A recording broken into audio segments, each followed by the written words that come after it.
사랑하는 영락교회 지체들에게 주 안에서 평화 인사를 전합니다. 오늘은 2023년 9월 27일 수요일입니다. 오늘의 묵상 본문은 민수기 19장 1절로 22절까지의 말씀입니다. 오늘 본문 말씀 19장 1절부터의 말씀은 이렇게 시작합니다. 여호와께서 모세와 아론에게 말씀하여 이르시되 여호와께서 명령하시는 법의 율례를 이제 이르노니 이스라엘 자손에게 일러서 온전하여 흠이 없고 아직 멍에 매지 아니한 붉은 암송아지를 내게로 끌고 오게 하고, 붉은 암송아지의 제, 정결 예법을 위한 제를 만드는 말씀이죠. 레위기 12장부터 15장까지의 말씀과 연결되기도 합니다.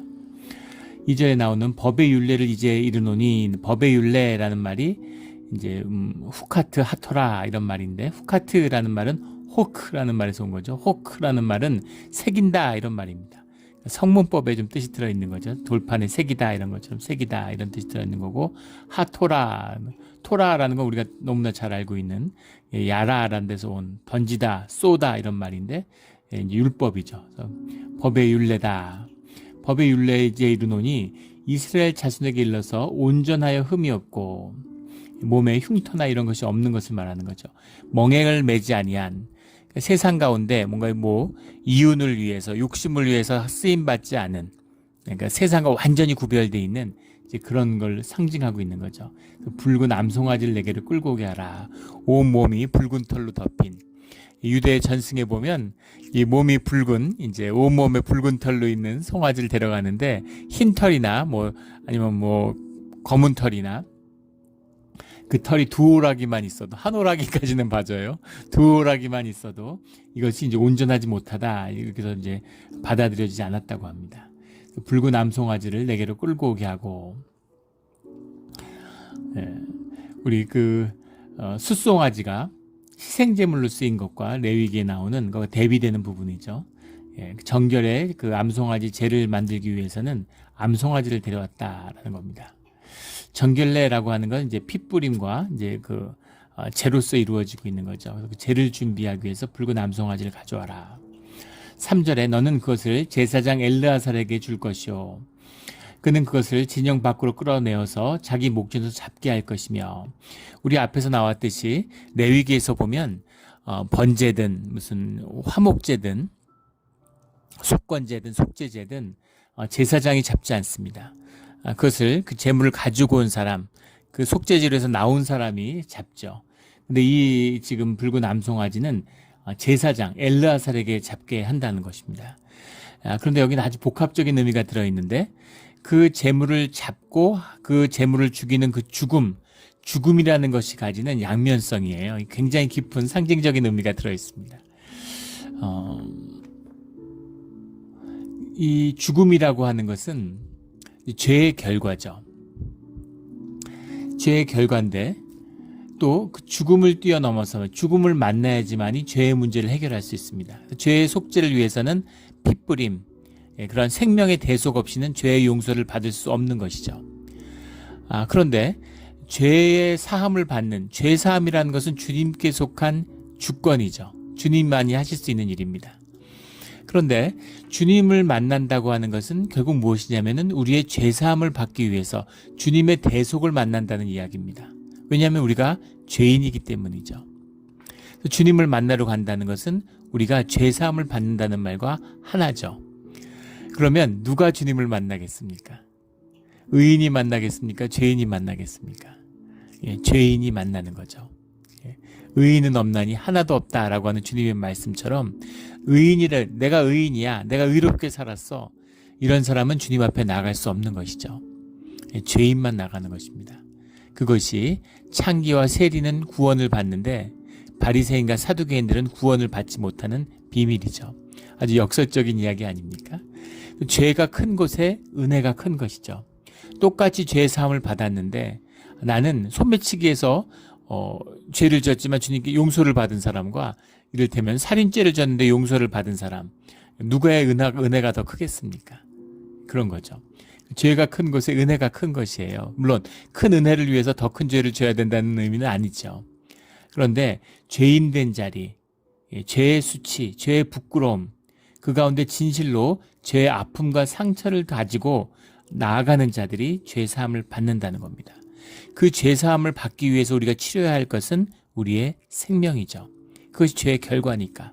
그런데 그 죄사함을 십자가의 보혈로 씻어주는 것이 주님의 구원이죠.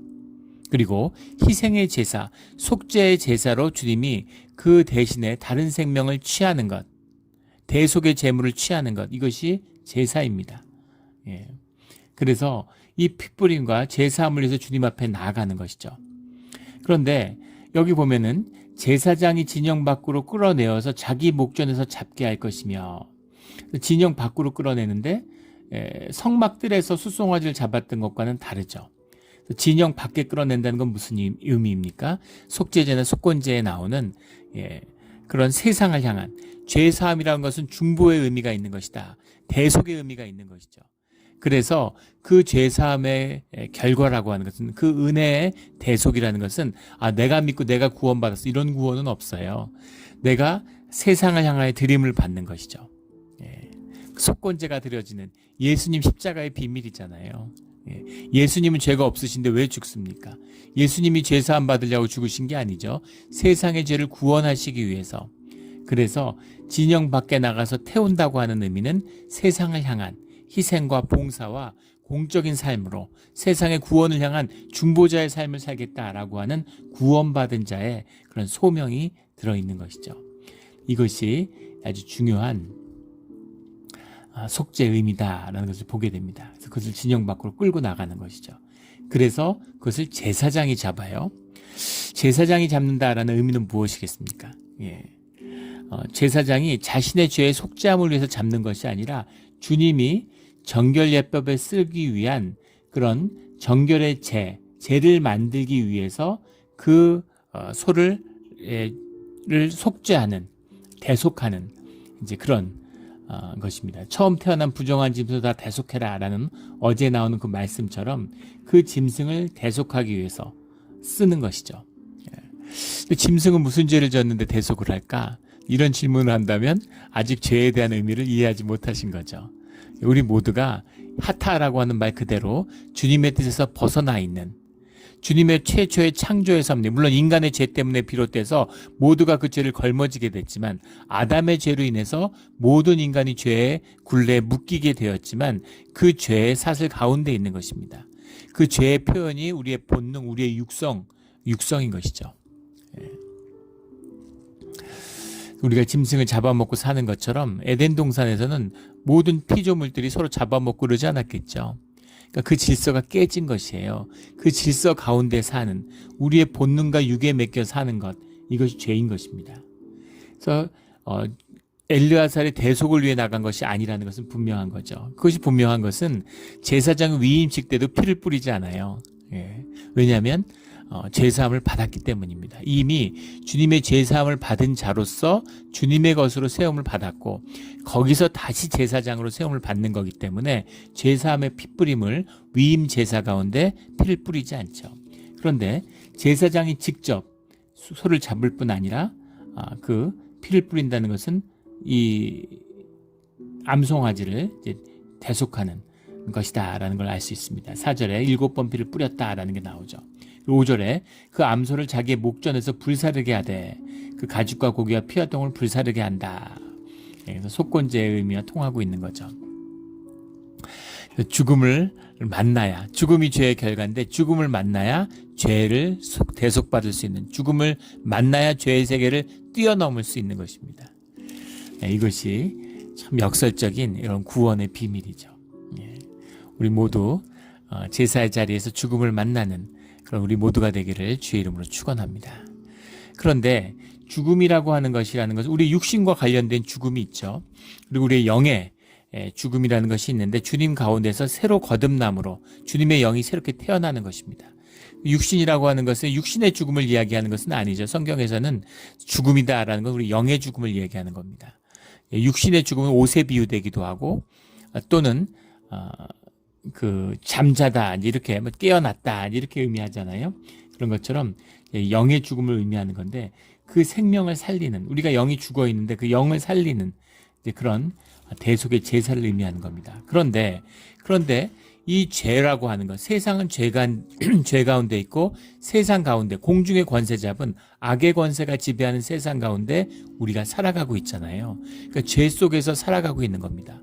죄의 문제를 다루고 죄를 다스리는, 세상을 다스리는 권세를 회복하는 우리의 생명을 살라는 뜻이 우리의 삶의 소명 가운데 주어져 있는 것이죠. 그래서 죽음을 다루는, 죄를 다루는, 그것이 오늘에 나오는, 본문에 나오는 정결 예법의 의미예요. 그래서 제사와 예배와 또 정결한, 거룩한, 구별된 삶, 경건의 삶을 통해서 너희가 죄와 구별되어야 된다. 이것이 주님과 함께하는 비밀이다라는 것이죠. 그것이 오늘 말씀 가운데 들어있는 겁니다. 6절에 동시에 제사장은 백향목과 우술초와 홍색실을 가져다가 암송아지를 사르는 불 가운데 던질 것이며, 또 진영 밖에서 그걸 사르는데, 백향목이라는 것은 이 어떤 그 생명의 왕성함도 상징하지만 보통은 영원함을 상징하죠. 그 아주 그 백향목을 가져다가, 레바논의 백향목을 가져다 건물을 짓는 거잖아요. 아주 강건함, 굳건함, 오래가는 아주 그런 것을 상징하는 것이 백향목이죠. 우슬초라고 하는 것은 이제 우슬초로 피를 뿌리고 물을 적셔서 뿌리는, 우리 출애굽에도 나오고 신명기에도 나오고 우슬초라고 하는 것은 이제 인터넷 같은 데 찾아보면 사진이 잘 나와 있습니다. 그런데 줄기식물이죠. 이렇게 담벼락이나 이런 데서 이렇게 자라는 줄기식물인데, 왜 우슬초였을까에 대해서는 여러 가지 의견이 있지만 그 왕성한 생명력의 상징이 아니었을까, 그렇게 생각이 됩니다. 그래서 쉽게 구하는 것인데, 그런데 잡초와 같이 오히려 생명을 상징하는 강한 생명력으로 죽음을 다스리는 겁니다. 죽음도 있고 생명도 있어요. 우리 안에는 죄도 있지만 생명도 있는 것처럼. 그래서 죄가 싹 없어지고 죽음이 싹 없어지는, 그렇게 되는 것이 아니죠. 죽음을 다루는 것입니다. 생명을 다루는 것이죠. 나 예수 믿었더니 내 안에 욕심이 하나도 없어. 거짓이죠. 종교의 거짓입니다. 그런 구원은 없어요. 우리가 육을 입고 있는 이상은 우리 안에 욕심이 있습니다. 탐욕이 있어요. 그러나 탐심이 있는 거죠. 그것을 다스릴 수 있는 권세가 우리에게 있는 것입니다. 그 영적인 권세가 우리에게 주어져 있는 거죠. 그래서 아마 신앙생활하면서 경험하실 거예요. 우리가 죄의 유혹에 빠져서 스스로 죄를 짓는 것이지, 죄를 멀리하고 죄를 끊고 싶으면 언제든지 죄와 맞설 때마다 승리하는 것을 경험하게 됩니다.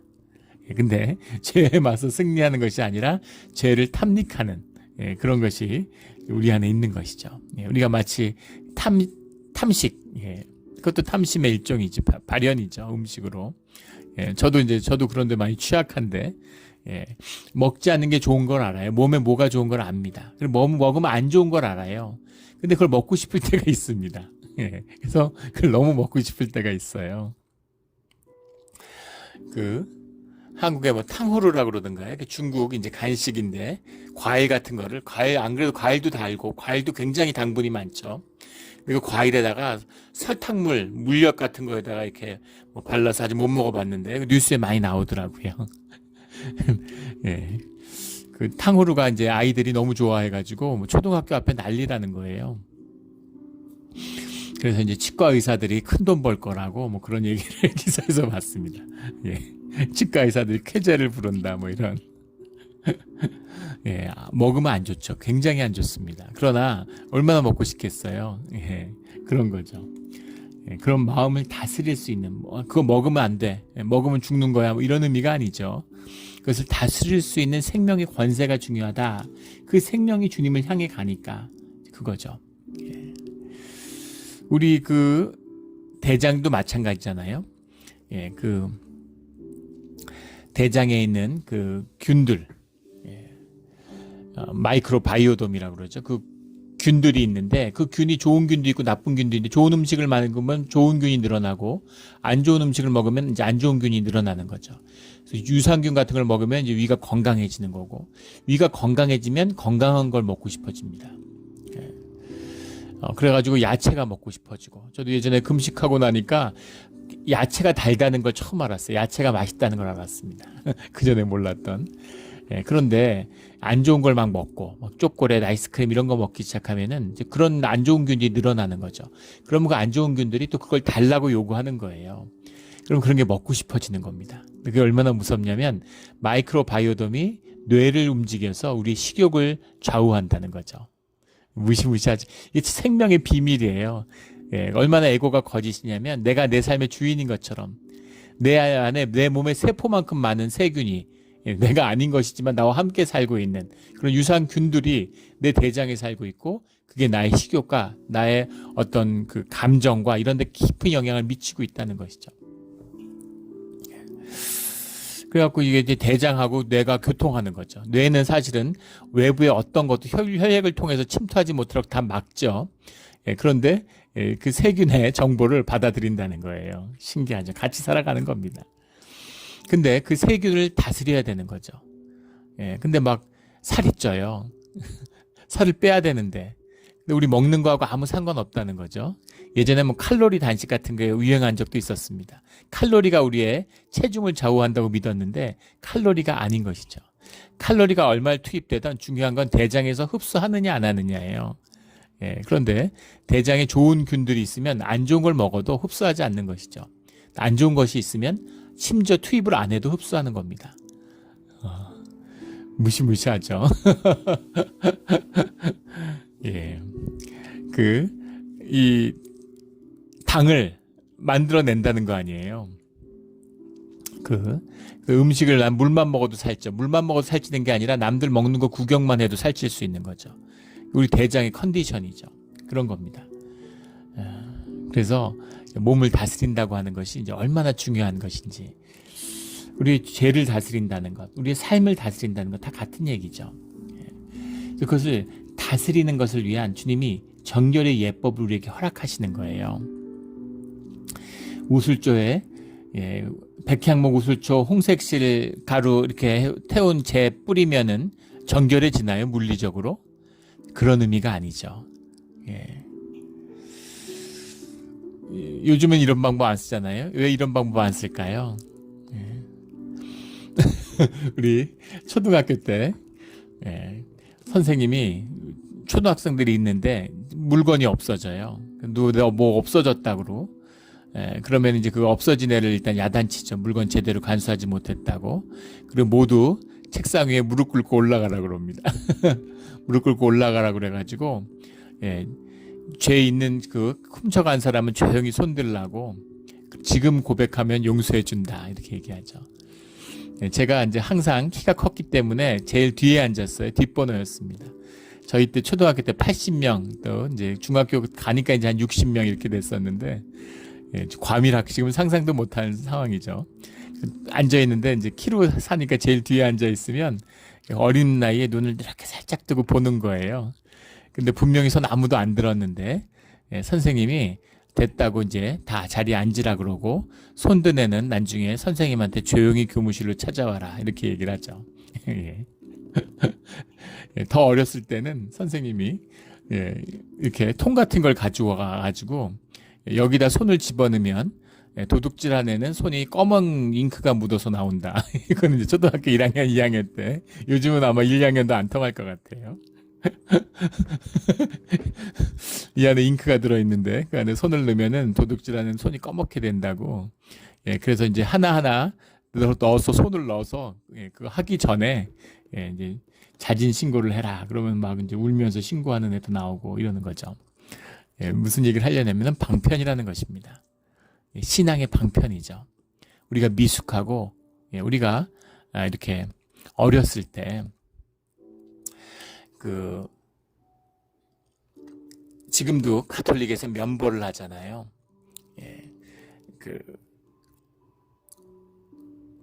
뭐라 그럽니까? 신부님을 찾아가서 자의 죄를 고백하면 이제 면보를 받는 거죠. 그래서 뭐 주기도문을 100번 외라 그러고, 또 뭘 이제 뭐 빌립보서를 한번 쓰라 그러고, 뭐 이런 식으로. 빌립보서 한번 쓰면 죄사함을 받나요? 죄사함은 주님이 주시는 거죠. 우리 마음의 일입니다. 그러나 그 마음을, 주님이 죄사함을 믿고서 마음에 참회함으로 그걸 한번 쓰는 것, 그것으로 죄사함이 이루어지는 것이죠. 그 의미입니다. 우리의 연약함, 어린아이와 같은 우리의 믿음 가운데 주님이 행하시는 방법인 거죠. 그것이 가지는 상징성이라는 것을 받아들이고 주님이 주신 말씀에 순종하는 겁니다. 이때도 똘똘하고 그래서 이게 무슨 말도 안 되는 소리야. 무슨 송아지 가루 뿌렸다고 무슨 이게 정결수가 돼? 정결수가 될 수가 있어? 그렇게 생각하는 사람이 있었을 줄 모르죠. 그러나 이해를 했든 안 했든 이해가 되든 안 되든 그런 차원이 아니라 주님의 말씀에 순종하는 것 자체가 마음의 준비고 참회의 길이다라는 뜻이 들어있는 겁니다. 우슬초라는 건 이제 생명을 상징하는 거라고 하면 생명의 왕성함, 그것으로 죽음을 이겨내야 되는 거죠. 홍색실이라는 건 피의 상징이죠. 보혈의 상징입니다. 그래서 피와 영원함과 생명에 넣어서 그 희생의 죄와 함께 정결의 물을 만드는 것이죠. 원래의 의미는 부정의 물인데 그 부정의 물이 부정을 씻는, 죽음이 죽음을 씻는 것처럼 그것이 정결의 물이 되는 겁니다. 7절에 제사장은 자기 옷을 빨고 물로 몸을 씻은 후 진영에 들어갈 것이라. 그는 저녁까지 부정하리라. 송아지를 불사른 자도 자기 옷을 물에 빨고 그 몸을 씻을 것이라. 그도 저녁까지 부정하리라. 죄를 씻은 사람, 이제 불을 태운 사람, 송아지를 제사장이 태워주면 제사장 혼자서 그거를 엘르아살이 혼자 할 수 없겠죠. 죽음을 가까이 하는 것이 부정한 것이기 때문에 대제사장이 하지 않고 제사장이 하는 것이에요.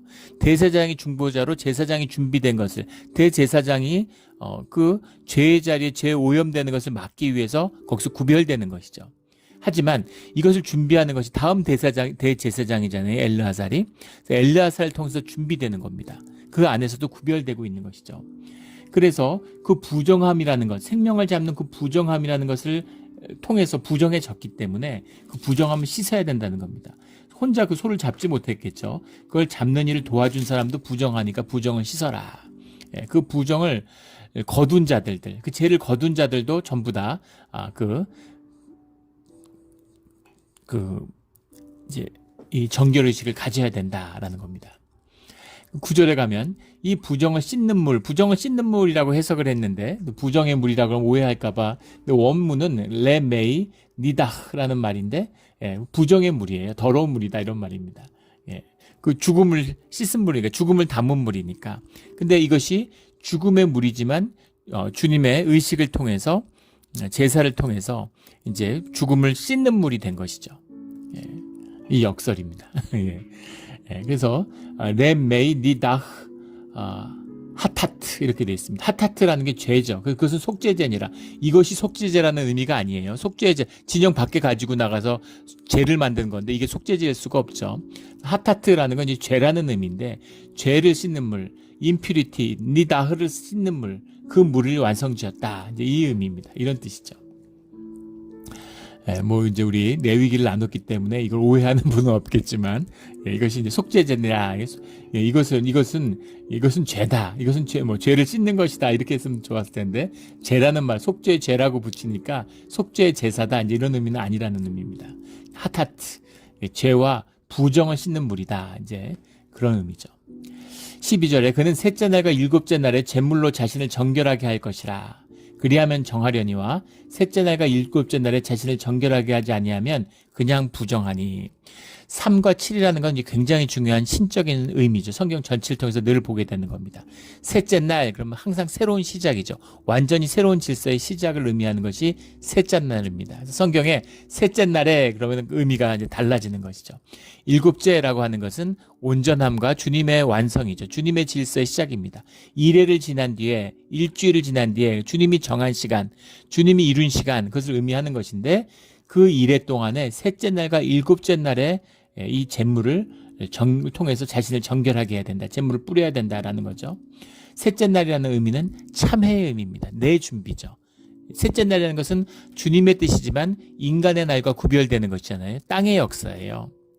땅의 역사이기 때문에 내 참회가 있어야 되는 것이죠. 내가 주님 앞에 용서받고 깨끗하게 지겠다는, 죄를 씻겠다고 하는, 정결하게 되겠다고 하는, 거룩하게 되겠다고 하는 그 참회의 뜻이 들어있는 것이 셋째 날의 제물입니다. 일곱째 날이라고 하는 것은 그 셋째 날을 통해서 셋째 날의 참회를 통하고 그 마음을 받으신 다음에 다시 주님이 일곱째 날, 셋째 날이 지난 거잖아요.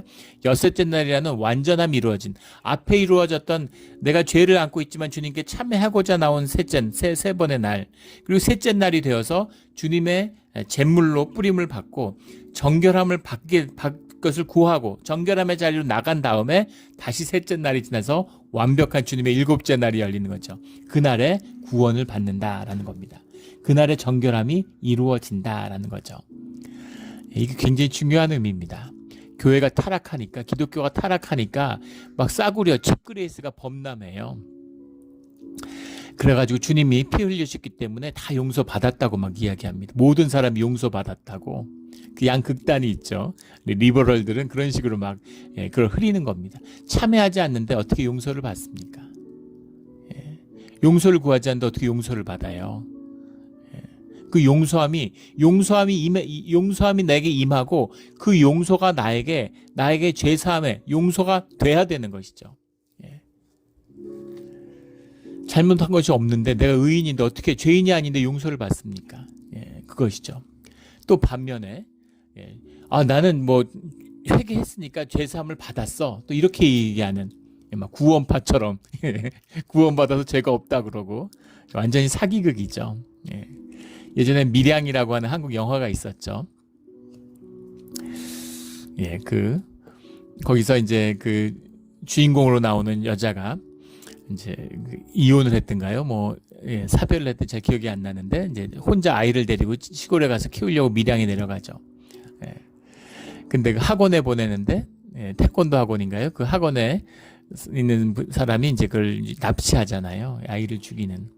근데 가서 이제 조금 약해 보이지 않으려고 세 보이려고 부자인 척했다가 이제 그런 화를 입게 되죠. 열심히 그 마음을 어떻게든 추스리려고 교회 다니는데 어렵게 용서하려고 찾아가니까 그 살인자가 이미 용서받았다 그러잖아요. 자기가 교회에서 그 감옥 안에서 진짜 그 부패하고 타락한 오늘날의 교회 모습을 보여주는 거죠. 완전히 잘못된 교리죠. 아마 교회에서도 그렇게까지 하는 곳은 없을 것 같은데 중세에 그런 식으로 했으면 사형이 아니라 불에 태워 죽입니다. 그 주님의 이름을 모욕했기 때문이죠. 우리가 속건제에 나오잖아요. 누구에게 해를 끼쳤으면 5분의 1을 더해서 갚아야 되고 그 사람한테 용서받고 나서 와서 제사를 드리는 겁니다. 그 사람은 자기가 해를 끼친 사람한테 용서를 안 받았는데 와가지고 주님 앞에 용서받았다고 정말 천벌을 받을 불로 태워 죽는 그런 죄인 거죠. 셋째 날에 참회와 일곱째 날에 구원이 만나야 되는 것이다 라는 겁니다. 우리가 마음의 정성을 다 한 다음에 우리가 또 정성을 다 했다고 되는 게 아니죠. 난 할 만큼 했어. 그게 아닙니다. 하지만 난 아무것도 안 했는데 주님이 용서해 주셨네? 이게 값없는 은혜가 아니에요. 그건 값싼 은혜죠. 그런 은혜는 주님이 없어요. 내가 정말 죽기 살기를 정말 할 수 있는 최선을 다했고 주님이 은혜로 그것을 받아주시는 겁니다. 이것이 셋째 날의 참회와 일곱째 날의 구원이에요. 이 깊은 참회와 구원의 뜻을 만나는 교리나 가짜 종교가 아니라 살아있는 신앙의 살아있는 주님의 용서와 정결 속에서 거룩함을 받는 우리 모두가 되기를 주의 이름으로 축원합니다. 15절에 뚜껑을 열어놓고 덮지 아니한 그릇은 모두 부정하니라. 이제 레위기하면 12장부터 15장까지 나오는 여러 가지 정결 예법 중에 이런 것들이 나오죠. 칼에 죽은 자나 시체나 무덤을 만졌으면 이래 동안 부정하다. 18절에 정결한 자가 우슬초를 가져다가 그 물을 찍어 장막과 그 모든 기구와 거기 있는 사람에게 뿌리고 또 뼈나 죽임을 당한 날 시체를 무덤을 만진 자에게 뿌리되 정결한 자 제사장에 뿌리지 않고 정결한 자가 이렇게 여기저기서 뿌림을 받는가. 이 안에도 죄의 문제가 있죠. 만약에 주님이 이 가데스 바냐에서 순종했더라면 홍해를 건넌 사람들은 모두 다 살아서 가나안 땅에 들어가야 됩니다. 그런데 가데스 바냐에서의 불순종의 사건이 있었죠. 그 불순종의 사건으로 인해서 모두 다 2명을 제외하고는 모두 다 들어갈 수 없게 된 거죠.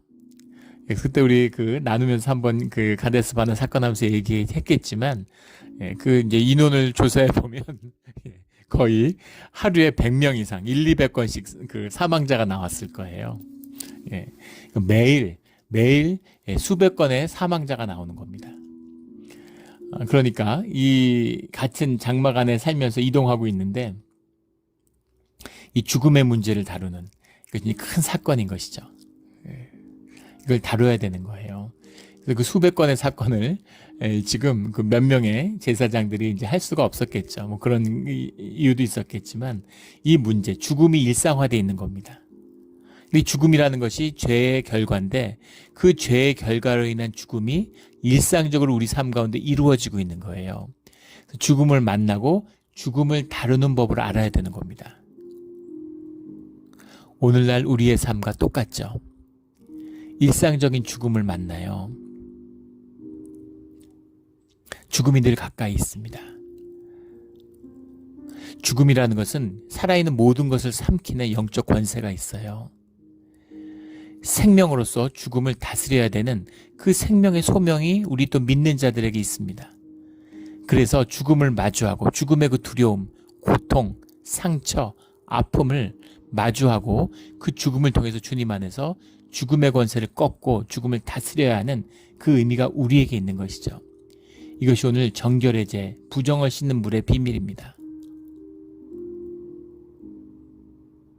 죄에 묶인 자들은 죄를 다스리지 못하죠.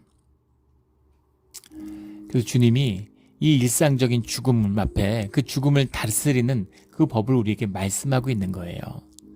그것은 광야할 때나 오늘 우리에게나 똑같은 것입니다. 하지만 우리에게는 십자가의 보혈이 있죠. 그 암송아지의 죄를 태울 피, 그것이 이제 예수 그리스도의 죽음을 예표하고 있는 것이죠. 그래서 이 부정함을 끊어야 되는 것입니다. 부정함을 끊으라는 것이 우리가 죄를 짓죠. 죄의식에 시달리며 살라는 얘기가 아니에요. 종교는 우리에게 죄의식을 불어넣어서 사람을 무기력하게 만듭니다. 죄 졌으니까 넌 죄인이니까 이런 식으로. 교회 멤버십이 있으면 구원받는 것처럼 그런 것이 아니죠. 고통스럽고 아픈 것입니다. 수치스럽고 부끄러운 것입니다. 그러나 그것을 용납하시고 용서하시는 주님을 만나는 것이죠. 그것이 우리의 신앙입니다. 우리가 받은 은혜죠. 이 은혜의 깊이를, 이 깊은 주님의 사랑을 결코 잃지 않는 거룩함을 사모하며 거룩한 길로 나아가기를 매일 구하는 그런 우리의 신앙의 길이 되기를 예수 그리스도 이름으로 축원합니다. 아멘. 기도드리겠습니다. 하나님 아버지 감사합니다. 우리 민수기의 말씀, 레위기의 말씀이 무슨 의미인지 잘 몰랐습니다.